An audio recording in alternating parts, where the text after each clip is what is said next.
Saya izin record ya. Kita mulai. Assalamualaikum warahmatullahi wabarakatuh. Kita masih di materi persiapan data. Kalau di minggu lalu saya udah ngasih materi mengenai kayak transforming data, bersih-bersih data, check outlier, dan lain sebagainya. Missing value, ya bersih data, missing value. Nah, ini masih melanjutkan ya di tahap persiapan data sebelum kita melakukan analisis data utama. Nah, materinya mengenai tentang merangkum data. Nantinya hasil rangkuman datanya dilanjutkan di minggu depan, yaitu visualisasi data. Untuk materi minggu depan. Nah, ini combining data from different data source. Eh, jadi bisa jadi ya data-data kita itu data kita itu terpisah-pisah, terpisah-pisah ke beberapa source atau kalaupun Excel itu terpisah-pisah dalam sheet-sheet yang berbeda gitu loh.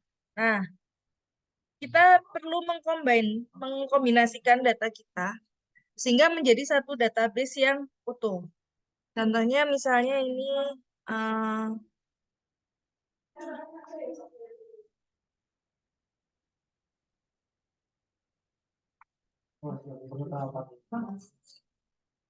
aduh, kali saya, bentar ya.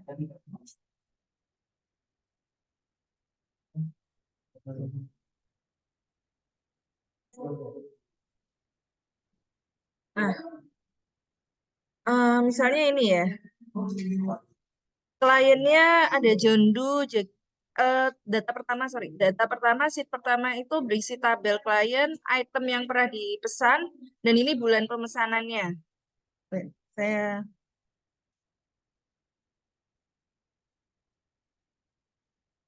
nah, ini tabel pertama misalnya ini ada kliennya, ini ada item yang dipesan, nama klien, item yang dipesan, ini bulan pemesanan.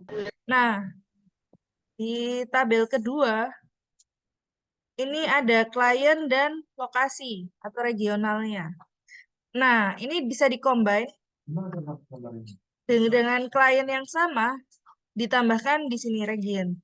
Ini menjadi database yang baru, yang lebih lengkap. Bukan cuma klien, item pemesanan, dan bulan, tapi kita juga bisa menambahkan dia dari region yang mana. Nah, atau kayak gini, ini ada klien, ada item, ada bulan.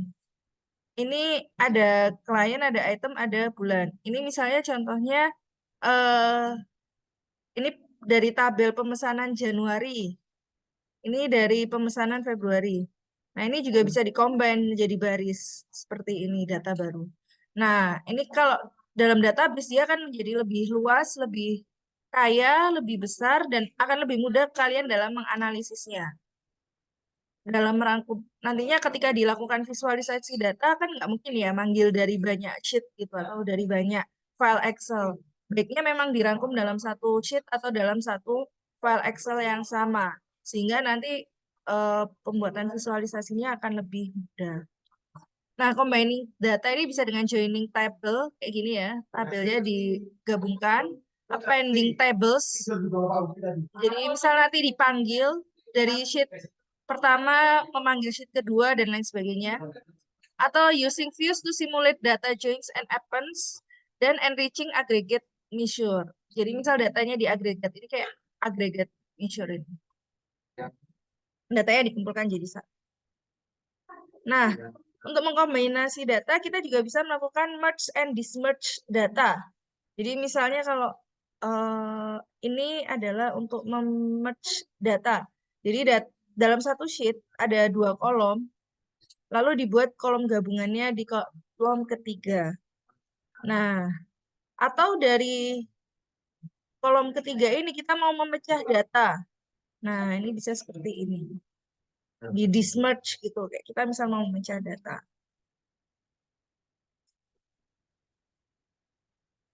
Ini transforming data, saya lupa ya. Minggu lalu apakah sudah dijelaskan apa belum ya transforming data? Atau minggu lalu baru missing value ya? Nah, eh jadi kayak misalnya ya regresi linear. Gini, hubungan antara variabel dependent dan variabel independent, kembali. Hubungan antara variabel independent dan variabel dependent dalam hal ini X dan Y itu tidak selalu hubungannya linear dan membentuk regresi linear seperti ini. Bisa jadi hubungannya itu eh, kuadratik seperti ini atau kuadratik yang U gini. Atau dia juga bisa jadi hubungannya logaritmik gini atau gini. Nah, ini kan kalau kayak gini kan dia mirip-mirip eksponensial gini ya. Nah, bisa jadi hubungannya antara X dan Y itu kalau digambar di scatter plot, itu seperti ini. Nah, kalau dia bentuknya seperti ini, kita nggak bisa melakukan regresi linier. Kenapa? Bisa dilihat di sini dia errornya besar. Error itu adalah garis prediksi, jarak antara garis prediksi dengan titik realita. Jadi ini adalah garis prediksinya. Nah, ini titik realitanya, jaraknya itu sekian jauhnya gitu loh. Ini cukup jauh. Dan kalau mau dibilang apakah dia, kan kalau regresi itu pilihannya trennya naik atau trennya turun gini doang kan. Tapi lihat di sini ya, ini bentuknya itu kayak gini. Kalau ini terus naik, trennya diperkirakan terus naik, kita forecast pakai regresi, trennya terus naik. Yang ada jaraknya kan makin jauh. Padahal titik berikutnya di sini, makin jauh lagi. Titik berikutnya lagi di sini, makin jauh lagi. Makanya di sini kita nggak bisa pakai regresi linear. Kalau kayak gini nanti R square-nya akan mendekati 0 atau sangat kecil. Sedangkan untuk regresi R square yang baik atau koefisien determinasi yang baik itu ketika mendekati 1. Semakin mendekati 1, misal 0,99 atau 0,9, 0,95, 0,93, itu maka dia akan bisa dibilang semakin bagus hasil regresinya, semakin mendekati, hasil peramalannya itu semakin mendekati realita. Kayak gitu.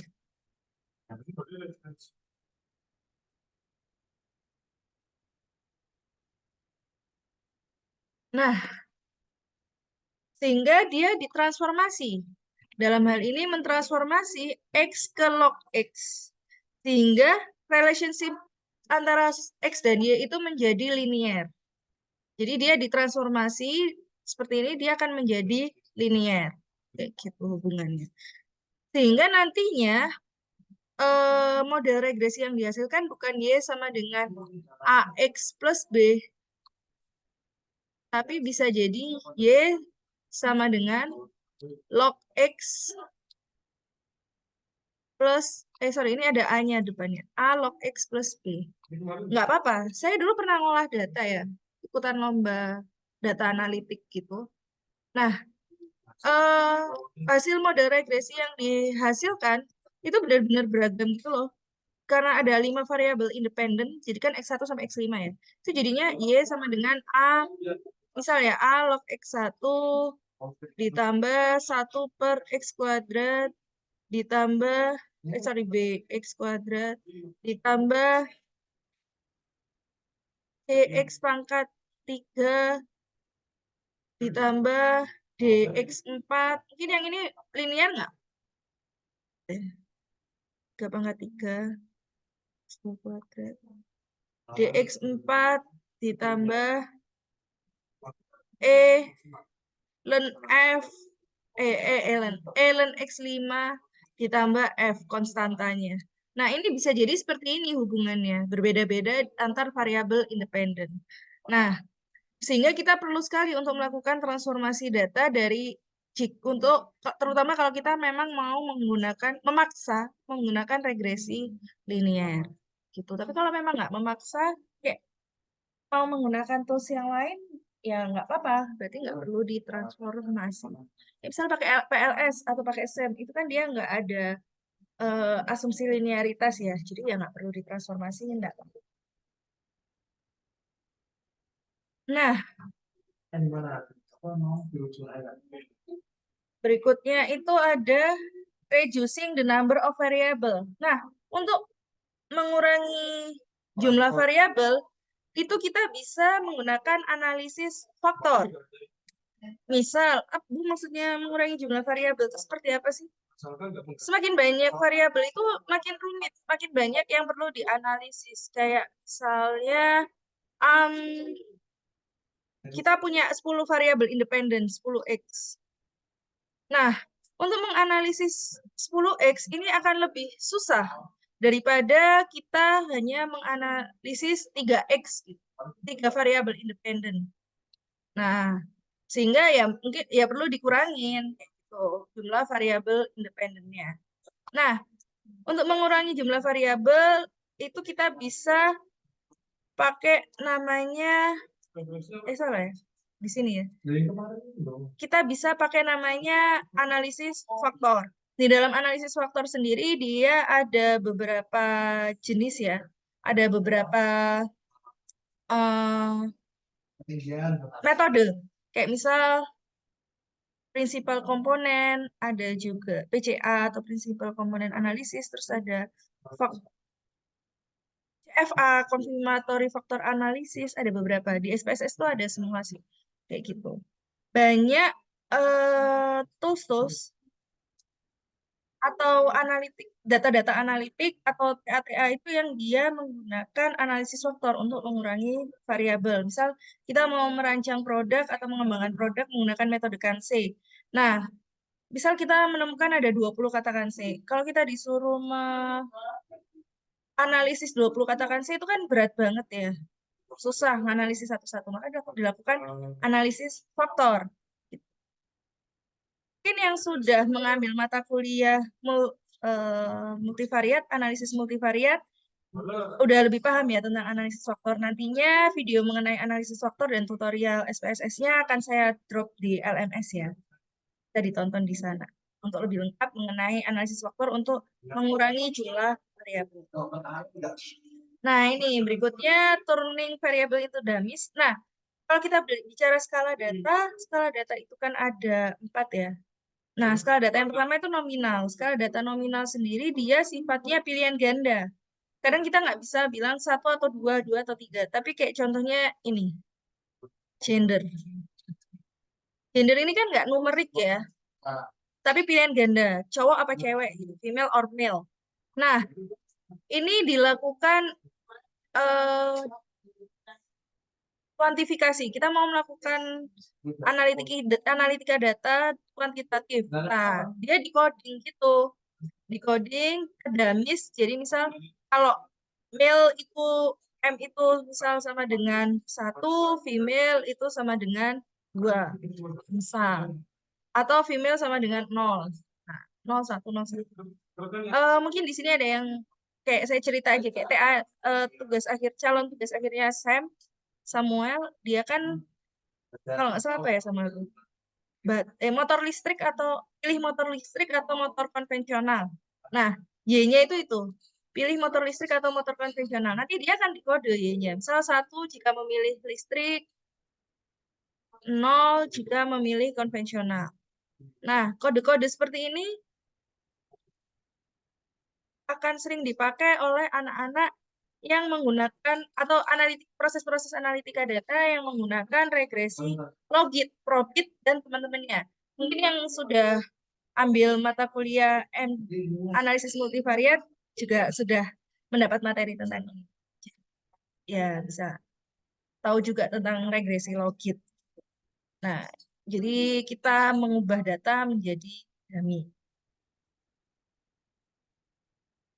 Berikutnya ada meringkas data. Ya ini tadi ya, bagian dari ketika kita melakukan ini semua, mulai dari combining data, transforming data, rejecting variable, turning to dummies, itu sebenarnya kita sedang melakukan meringkas data. Jadi datanya dirangkum menjadi satu dalam satu sheet atau dalam satu file Excel. Itu.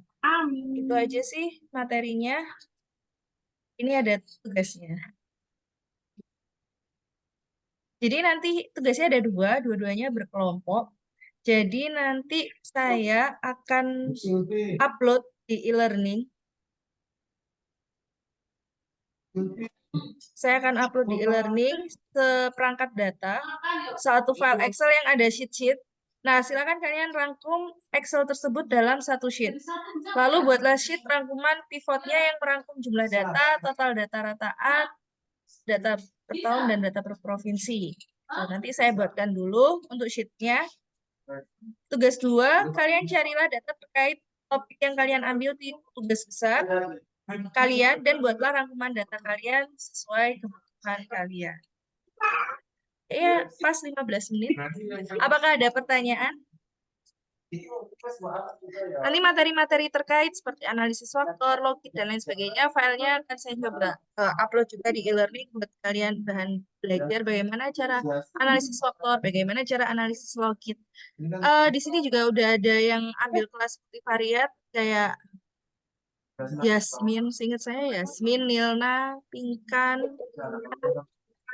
Gladys, Barok. Nah, itu mungkin coba bisa kalian minta belajar ke mereka juga. Gimana sih analisis faktor itu, gimana sih analisis logik itu, dan lain sebagainya.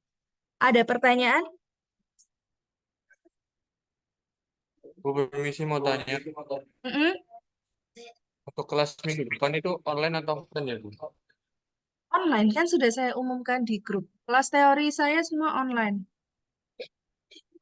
Oh iya, baik Bu, terima kasih.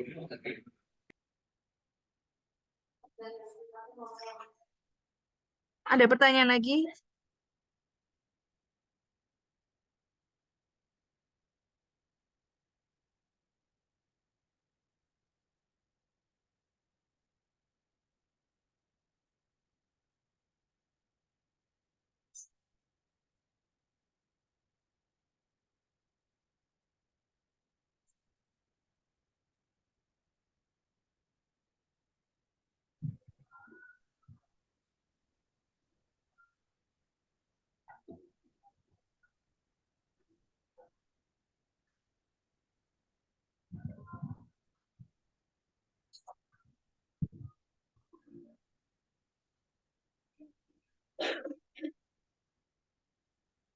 Oke, kalau nggak ada pertanyaan, kita ketemu minggu depan. Terima kasih. Assalamualaikum warahmatullahi wabarakatuh.